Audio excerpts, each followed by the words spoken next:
Hello, all Israel News viewers. I'm Oriel Moran. I'm here in Pnei Kedem, right before the Passover, basically learning how to make homemade matzot. We're going to go through the process together, and we're even going to make some ourselves. Let's go.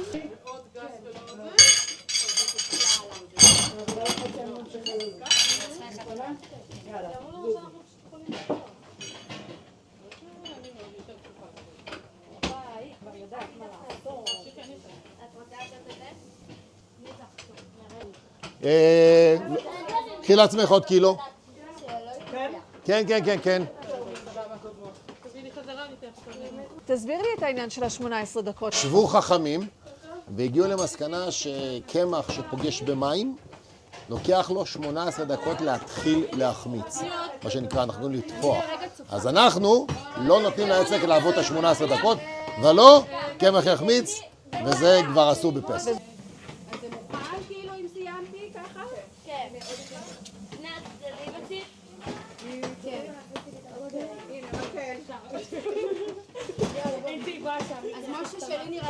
יאללה, שימי פה. מעולה. מיכל, מה עם שלך? מעולה. תודה רבה. תזיזי לי את השיער מהפנים.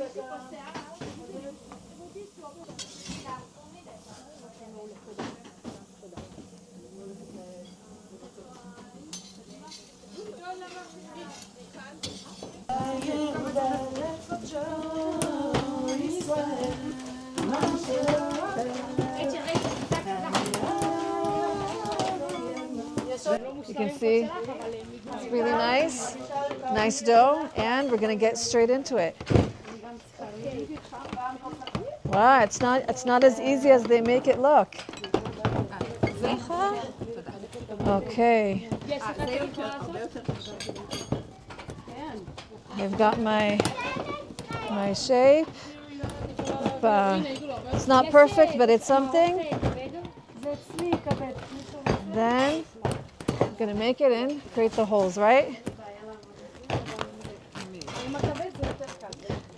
After I'm done with this, I'm gonna yell out makel.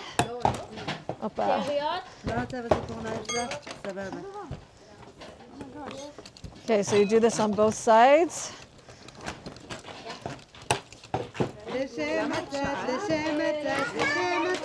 Makel. Put it up again. Opa! And there goes my matzah right into the tanur. I hope I can take it home. I want you guys to imagine something, that since we came out of Egypt, this is what we would do. We would make, bread without it rising, right? We would make matzah. So think about it. From Egypt to wherever it is that we were in the world, whether we were in exile, whether we were in Israel, this is the tradition that God commanded us, amongst other things, of keeping the Passover, to make this type of bread without flour, which is the matzah that you see here today.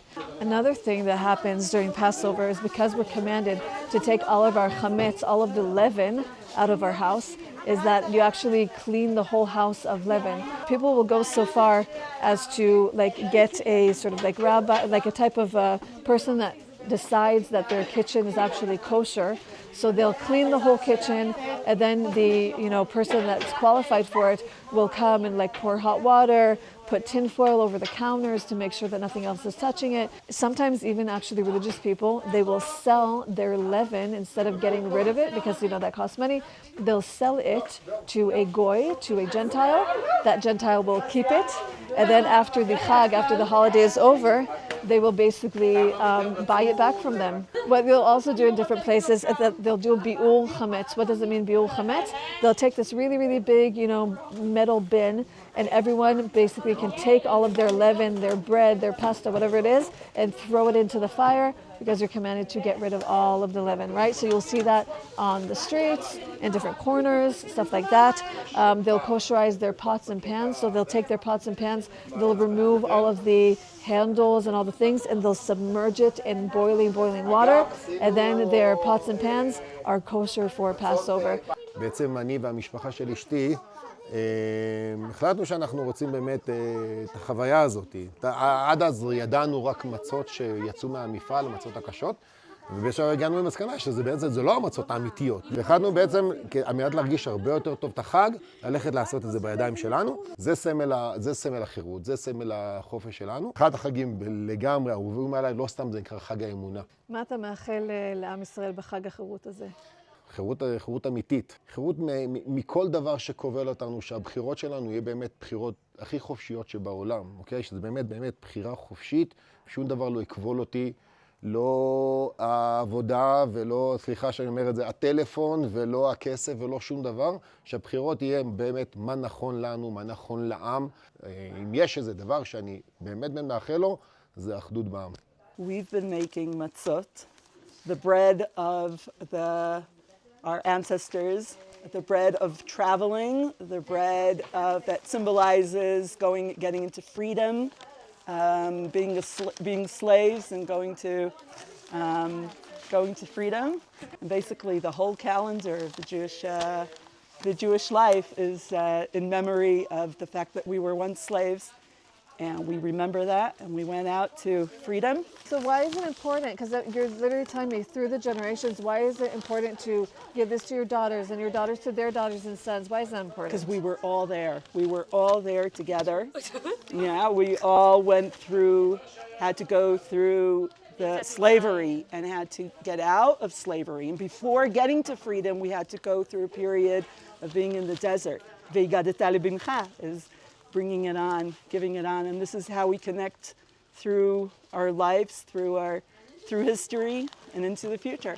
So what's the feeling that you just made your own matzah and you put it on your table and you give it to your family? How does that feel like? Victory. Feels like freedom. Feels like this is the essence of what we're doing here. It's exactly what it is. So everyone left with their matzot. Moshe was so kind to give me my own matzot. I did not expect this at all. Everyone else bought it from him, and I said, I'll buy it from you too. And he's like, no, just take it.